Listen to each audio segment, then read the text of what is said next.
Welcome to my new blog. कैसे हो सब लोग गाइस। आज सुबह के बनने वाले, अभी रात के 3 बजने वाले, 5 मिनट कम है, मैं बना रहा हूँ ब्लॉग। आज भी पुशअप लगाएंगे, डे 5। देखते हैं कैसी बनती है बॉडी 50 दिन में गाइस।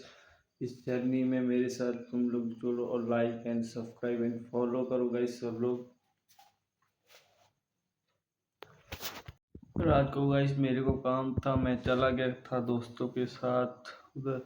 दोस्तों ने फ़ोन किया, उधर चला गया, वीडियो के लिए टाइम नहीं मिला। अभी रात के बजे 3, अभी मैं उठा हूँ, मैंने सोचा वीडियो नहीं बनाया था तो अभी व्लॉग बना लेता हूँ। तो चलो करते हैं पुशअप गाइस। अच्छा लगे तो लाइक एंड सब्सक्राइब कर लेना।